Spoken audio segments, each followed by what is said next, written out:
Friends, welcome to सरकारी job यात्रा। दोस्तों, बिहार पुलिस की बम्पर वैकेंसी आप लोगों के सामने आ चुकी है। इसीलिए मैंने एक इम्पॉर्टेंट जो टॉपिक है वो उठाया है। बिहार पुलिस से जो सामान्य ज्ञान के जो प्रश्न बनते हैं वो 50 प्रश्न दोस्तों हम इस वीडियो में करने वाले हैं।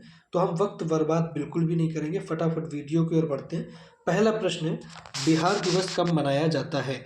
बिहार दिवस कब मनाया जाता है? सही जवाब आपका होगा ऑप्शन नंबर सी, 22 मार्च को बिहार दिवस मनाया जाता है। बिहार का उच्च न्यायालय यानी कि हाई कोर्ट कहाँ पर स्थित है?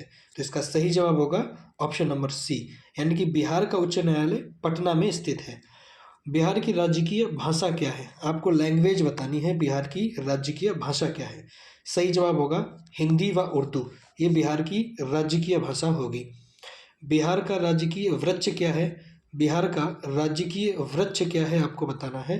तो इसका सही जवाब होगा ऑप्शन नंबर बी, यानी कि पीपल। पीपल बिहार राज्य का राजकीय वृक्ष होगा। बिहार का राजकीय पुष्प बताना है। तो फ्रेंड्स, बिहार का राजकीय पुष्प होगा ऑप्शन नंबर बी, बिल्कुल करेक्ट है, गेंदा। अगला प्रश्न है, बिहार राज्य का राजकीय पशु बताना है आपको, कौन सा है? तो इसका सही जवाब होगा फ्रेंड्स ऑप्शन नंबर सी, बैल, यानी कि बैल बिहार राज्य का राजकीय पशु होगा। अगला देखिए, बिहार राज्य का राजकीय पक्षी आपको बताना है कि कौन सा है। तो फ्रेंड्स, इसका सही जवाब होगा ऑप्शन नंबर सी, गौरैया। गौरैया बिहार राज्य का राजकीय पंछी होगा। बिहार में कुल कितने मंडल हैं? फ्रेंड्स, आपको बताना है कि बिहार में कुल कितने मंडल हैं। इसका सही जवाब होगा ऑप्शन नंबर बी, 9, यानी कि बिहार में कुल 9 भी मंडल होंगे। बिहार में कुल कितने जिले हैं? डिस्ट्रिक्ट बिहार के बताने हैं फ्रेंड्स आपको, बिहार में कुल कितने जिले हैं। तो इसका सही जवाब होगा ऑप्शन नंबर बी, 38। बिहार में कुल 38 जिले हैं। बिहार में कुल कितने अनुमंडल हैं? आपको बताना है कि बिहार में कितने अनुमंडल हैं। इसका सही जवाब होगा ऑप्शन नंबर ए, यानी कि 101 अनुमंडल बिहार में है। बिहार में विश्वविद्यालय यानी कि यूनिवर्सिटीज की कितनी संख्या है? इसका सही जवाब होगा ऑप्शन नंबर बी, यानी कि 21। बिहार में कुल 21 यूनिवर्सिटियां हैं। बिहार में सर्वाधिक जनसंख्या वाला जिला कौन सा है? आपको बताना है कि सबसे ज़्यादा आबादी बिहार में कहाँ है। तो बिहार की राजधानी पटना, यानी कि पटना इसका बिल्कुल करेक्ट ऑप्शन होगा। ऑप्शन नंबर ए, बिहार का सबसे जनसंख्या वाला जिला है पटना। बिहार में कम जनसंख्या वाला जिला आपको बताना है कौन सा होगा, सबसे कम। तो इसका सही जवाब होगा option number D, Sheikhpura. Sheikhpura में सबसे कम जनसंख्या पाई जाती है। बिहार में न्यूनतम लिंगानुपात आपको बताना है, सेक्स रेशियो कितना है। सबसे कम बिहार में सेक्स रेशियो कहाँ पर है? ऑप्शन नंबर ए बिल्कुल करेक्ट होगा, मुंगेर। मुंगेर में सबसे कम सेक्स रेशियो पाया जाता है। बिहार में सर्वाधिक सेक्स रेशियो आपको बताना है, लिंगानुपात सर्वाधिक कहाँ पर पाया जाता है। इसका सही जवाब होगा ऑप्शन नंबर सी, यानी कि गोपालगंज में पाया जाता है। बिहार में सर्वाधिक साक्षर वाला जिला बताइए, सबसे पढ़े लिखे लोग कहाँ पर हैं, एजुकेटेड लोग कहाँ पर हैं। तो इसका सही जवाब होगा रोहतास, यानी कि ऑप्शन नंबर ए बिल्कुल करेक्ट हो जाएगा। बिहार में सबसे कम साक्षर दर वाला राज्य आपको बताना है कि कम साक्षर राज्य वाला जिला कौन सा होगा। इसका सही जवाब होगा पूर्णिया, यानी कि ऑप्शन नंबर बी बिल्कुल करेक्ट होगा। बिहार में सर्वाधिक वर्षा वाला जिला आपको बताना है, सबसे ज़्यादा रेन कहाँ पर होती है। इसका सही जवाब होगा किशनगंज, यानी कि ऑप्शन नंबर ए बिल्कुल करेक्ट होगा। किशनगंज में सर्वाधिक वर्षा होती है। बिहार में सबसे कम वर्षा आपको बतानी है कि सबसे कम वर्षा बिहार में कहाँ पर होती है। इसका सही जवाब होगा औरंगाबाद, यानी कि ऑप्शन नंबर बी बिल्कुल करेक्ट होगा, और ये इंपॉर्टेंट है, आया हुआ प्रश्न है। बिहार में सबसे ठंडा जिला कौन सा आपको बताना है, कोल्ड डिस्ट्रिक्ट बिहार का सबसे ठंडा कौन सा है। इसका सही जवाब होगा गया, यानी कि ऑप्शन नंबर सी बिल्कुल करेक्ट होगा, और ये भी पूछा गया प्रश्न है। बिहार का सबसे बड़ा नगर आपको बताना है कौन सा है। तो इसका सही जवाब होगा बिहार की राजधानी, ऑप्शन नंबर डी बिल्कुल करेक्ट है। ओनली बिहार का एक महानगर है, कौन सा? वो है पटना महानगर। मूल रूप से बिहार का अर्थ क्या है, बिहार शब्द का मतलब क्या है आपको बताना है। इसका सही जवाब होगा बौद्ध मठ, यानी कि ऑप्शन नंबर ए बिल्कुल करेक्ट हो जाएगा। बिहार में नमक सत्याग्रह आंदोलन कब स्टार्ट किया गया? गांधी जी के द्वारा नमक सत्याग्रह आंदोलन स्टार्ट किया गया था। कब किया गया? सही जवाब होगा 15 अप्रैल 1930 को, यानी कि ऑप्शन नंबर सी बिल्कुल करेक्ट हो जाएगा। सत्याग्रह किसके द्वारा चलाया गया था? तो ये चलाया गया था महात्मा गांधी जी के द्वारा। बिहार का पृथक प्रांत के रूप में गठन की मांग की प्रस्तुति कब की गई? बिहार को अलग किया जाए ऐसी डिमांड सबसे पहले कब की गई थी? ये की गई थी 1906 में, यानी कि ऑप्शन नंबर बी बिल्कुल करेक्ट होगा। 1906 में बिहार को पृथक करने की पहली डिमांड हुई थी। बिहार का मुगल राज्य के प्रांत के रूप में गठन कब हुआ? मुगल राज्य के प्रांत के रूप में बिहार का गठन हुआ 1580, यानी कि ऑप्शन नंबर सी बिल्कुल करेक्ट हो जाएगा। बिहार बिहार विधानसभा में वर्तमान कितने सदस्य हैं? तो बिहार में वर्तमान विधानसभा में बिहार में कितने सदस्य होंगे? यानी कि 243 यानी 243 सदस्य होंगे। ऑप्शन नंबर बी बिल्कुल करेक्ट हो जाएगा। बिहार से लोकसभा के लिए कुल कितने सदस्य चुने गए हैं? यानी कि आपको बताना है लोकसभा की सीटें बिहार के अंदर कितनी हैं, तो ऑप्शन नंबर डी बिल्कुल करेक्ट होगा। 40 सीटें आती हैं बिहार में लोकसभा की। पटना उच्च न्यायालय की स्थापना कब हुई थी? वेरी इंपॉर्टेंट प्रश्न है। पटना उच्च न्यायालय की स्थापना कब हुई थी? इसका सही जवाब होगा ऑप्शन नंबर ए 1916 में पटना उच्च न्यायालय की स्थापना हुई थी। बिहार में राज्यसभा सीटें दोस्तों बतानी है आपको कितनी है? तो बिहार की राज्यसभा सीटें हैं 16, यानी कि राज्यसभा में कुल 16 मेंबर्स आते हैं। कहाँ से? बिहार से। बिहार झारखंड से कब पृथक हुआ था? वेरी इंपॉर्टेंट प्रश्न है। झारखंड बिहार से कब पृथक हुआ था? इसका करेक्ट जवाब होगा 15 नवंबर सन 2000, यानी कि ऑप्शन नंबर ए बिल्कुल करेक्ट हो जाएगा। बिहार और उड़ीसा का विभाजन कब हुआ था? ये भी बहुत इंपॉर्टेंट प्रश्न है, आया हुआ है। बिहार और उड़ीसा का विभाजन कब हुआ था? इसका सही जवाब होगा 1936 में, यानी कि ऑप्शन नंबर बी बिल्कुल करेक्ट होगा। बिहार सोशलिस्ट पार्टी की स्थापना कब हुई थी? इसका सही किसने की थी आपको बताना है। इसका सही जवाब होगा जयप्रकाश नारायण, यानी कि ऑप्शन नंबर ए बिल्कुल करेक्ट हो जाएगा। बिहार में प्रमुख समाचार पत्र बिहारी के संपादक कौन थे?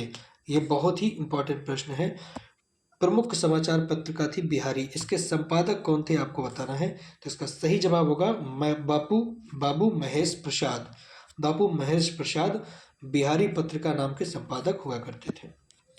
बिहार में किस स्थान पर भारतीय राष्ट्रीय कांग्रेस का 1922 का अधिवेशन हुआ था?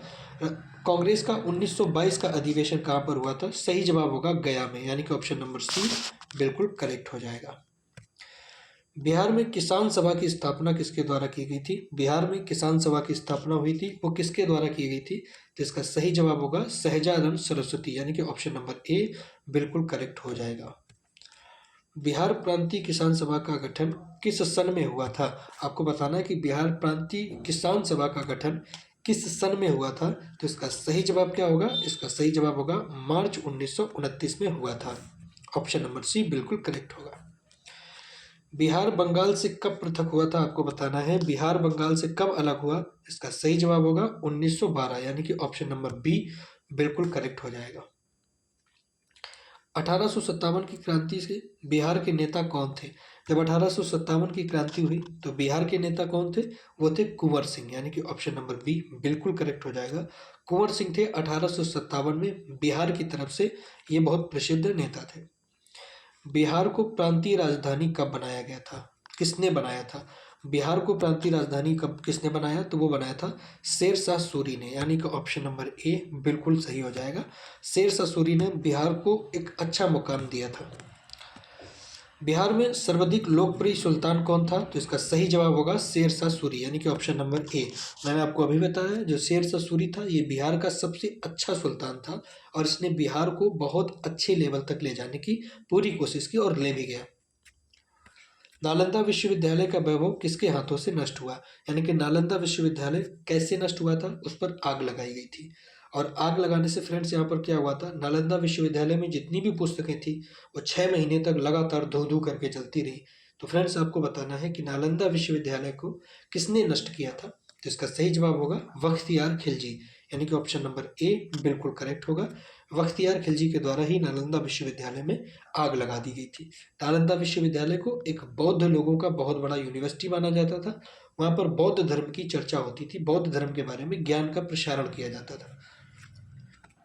किस काल में बिहार की राजनीतिक शक्ति, शैक्षणिक शक्ति और सांस्कृतिक गरिमा खंडित हुई? यानी कि बिहार को सबसे ज़्यादा किस कालखंड में नुकसान पहुंचा है? उसकी राजनीति, उसकी शैक्षणिक और उसकी सांस्कृतिक गरिमा। तो इसका करेक्ट आंसर होगा मध्यकाल में। मध्यकाल में बिहार को सबसे ज़्यादा नुकसान पहुंचा था। किस मुगल शासक ने बिहार को अपने राज्य में मिलाया था? तो इसका सही जवाब होगा अकबर। अकबर ने बिहार को अपने साम्राज्य में मिला लिया था। इसका सही जवाब होगा ऑप्शन नंबर सी। पाटलिपुत्र के संस्थापक कौन थे? तो इसका सही जवाब होगा पाटलिपुत्र के संस्थापक थे option number A Udayan. Udayan Pataliputra के संस्थापक थे। ऑप्शन नंबर ए बिल्कुल करेक्ट हो जाएगा। पाटलिपुत्र में स्थित चंद्रगुप्त का महल मुख्यतः किस चीज का बना हुआ था? तो इसका सही जवाब होगा लकड़ी का। और ये काफी इंपॉर्टेंट प्रश्न है, आया हुआ प्रश्न है, इसलिए ध्यान रखना। जो चंद्रगुप्त मौर्य थे उनका महल लकड़ी का बना हुआ था। पाटलिपुत्र में पाटलिपुत्र में इनमें से किस शासक ने सर्वप्रथम अपनी राजधानी बनाई थी? आपको बताना पाटलिपुत्र में इनमें से कौन सा राजा था जिसने सबसे पहले अपनी राजधानी बनाई थी? ऑप्शन नंबर ए बिल्कुल करेक्ट होगा, चंद्रगुप्त मौर्य ने सबसे पहले पाटलिपुत्र में अपनी राजधानी बनाई थी। बिहार में 1857 की क्रांति के नेता कुंवर सिंह का देहांत कब हुआ? आपको बताना है कि बिहार में 1857 के एक प्रमुख नेता कुंवर सिंह जिसने 1857 की क्रांति में भाग लिया, उनका देहांत कब हुआ था, ये फ्रेंड्स आपको बताना है। तो इसका सही जवाब होगा 9 मई 1858 में उनका देहांत हो गया था। 1 साल के बाद में उनकी मृत्यु हो गई थी। ऑप्शन नंबर सी बिल्कुल करेक्ट हो जाएगा। बिरसा मुंडा का कार्यक्षेत्र कौन सा है? बिरसा मुंडा एक अच्छे लीडर के रूप में जाने जाते हैं। आपको बताना है कि इनका कार्यक्षेत्र कौन सा था? तो ऑप्शन नंबर सी बिल्कुल करेक्ट हो जाएगा। बलिया इनका कार्यक्षेत्र हुआ करता था और ये काफी इंपॉर्टेंट भी है, काफी बार आ भी चुका है। स्वामी सहजानंद का संबंध था किनसे? स्वामी सहजानंद का संबंध तो बिहार किसान आंदोलन में इन्होंने भाग लिया था। ये बहुत ही फेमस पर्सनालिटी थी सहजानंद, इनके बारे में आप जरूर पढ़िएगा। इन्होंने बिहार के किसानों की काफी मदद की। तो ऑप्शन नंबर सी बिल्कुल करेक्ट होगा, बिहार के किसान आंदोलन के साथ। चंद्रगुप्त मौर्य के गुरु कौन थे? तो इसका सही जवाब होगा चाणक्य, जिनको हम कौटिल्य के नाम से जानते हैं। और जब सिकंदर भारत की ओर बढ़ रहा था तो इन्होंने ब्यास नदी पर रोक करके सिकंदर की सेना को वापस कर दिया था। तो इस तरीके से महान जो सिकंदर था, जिसने सारे विश्व को जीतने का एक सपना देखा, उसने भारत को कदापि नहीं जीत पाया। किसकी वजह से? चाणक्य की वजह से। तो चंद्रगुप्त मौर्य के गुरु कौन थे? वो चाणक्य थे। ऑप्शन नंबर ए बिल्कुल करेक्ट होगा। तो फ्रेंड्स ये कुछ इंपॉर्टेंट क्वेश्चन थे। ये हमारी पहली वीडियो, हमारी दूसरी वीडियो, तीसरी वीडियो, लगातार वीडियोस आती रहेंगी। तो इसलिए आप रिवीजन के पर्पज से इस वीडियो को यूज़ कर लीजिएगा। बिहार पुलिस कांस्टेबल में बहुत ज़्यादा आपको मदद मिलेगी। हम मिलेंगे इसी क्लासेस की नेक्स्ट वीडियो में। तब तक के लिए जय हिंद, नमस्कार दोस्तों।